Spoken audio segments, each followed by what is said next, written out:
ফুলকো ফুলকো পুয়া পিঠা এবং বানানোর কয়েক ঘন্টা পরেও থাকবে একেবারে সফট। টিপস অ্যান্ড ট্রিক্স সহকারে নিয়ে হাজির হয়ে গেলাম পুয়া পিঠা রেসিপি।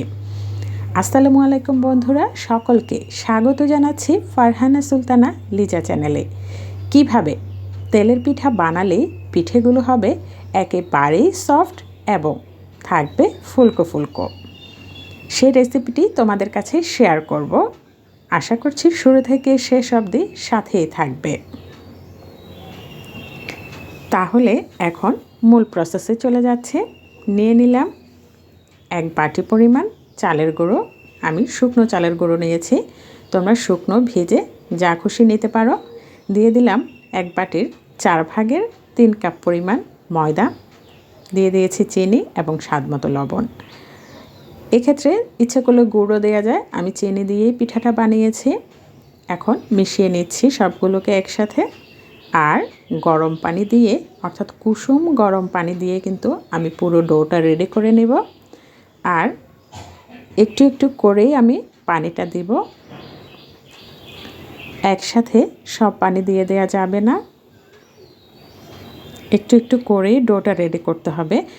আর এইভাবেই কিন্তু ডোটা খুব সুন্দর হবে এবং পিঠেগুলো খুব সফট হবে। আর এই পর্যায়ে আমি এখন হ্যান্ড উইস্ক সরিয়ে নেব। হাত দিয়েই আমি পুরো ডোটা রেডি করে নেব। এতে করে খুব সুন্দর করে কিন্তু ডোটাকে মুথে নেওয়া যাবে এবং যা বললাম পিঠেগুলো সফট হবে। তাই আমি খুব ভালো করে হাত দিয়ে কষলিয়ে কিন্তু ডোটাকে রেডি করে নিচ্ছি।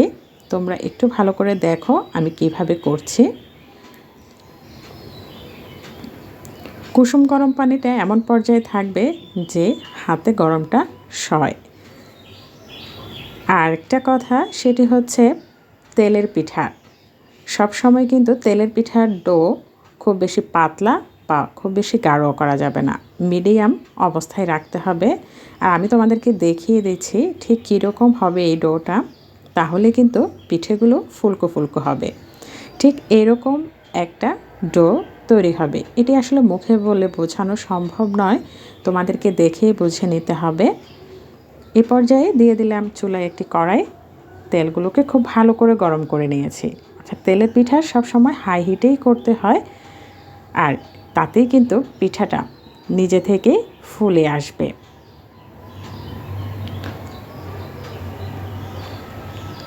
খুব সুন্দরভাবে কিন্তু পিঠাটা ফুলে উঠেছে।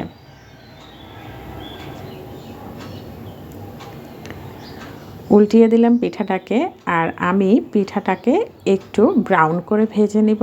এতে করে পিঠার উপরের অংশটা একটু ক্রিস্পি থাকবে আর ভেতরে সফট থাকবে।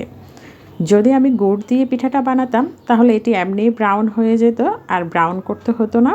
চিনি দিয়ে করেছি তো তাই আমি একটু ব্রাউন করে নিলাম। আমার এভাবেই ভালো লাগে, তোমাদের ইচ্ছে হলে সাদাও রাখতে পারো। দিয়ে দিলাম আরেকটি পিঠা। একইভাবে পিঠাটি নিজে থেকে ফুলে উঠেছে। উল্টিয়ে দিলাম পিঠাটিকে।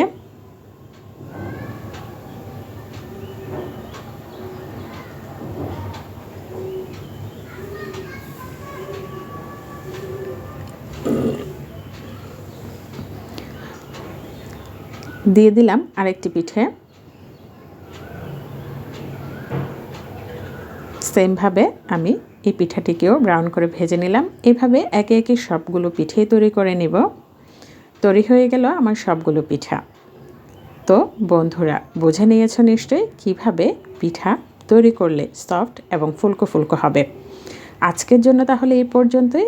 ভালো থেকো, সুস্থ থেকো, সবাইকে নিয়ে ভালো থেকো। আল্লাহ হাফেজ।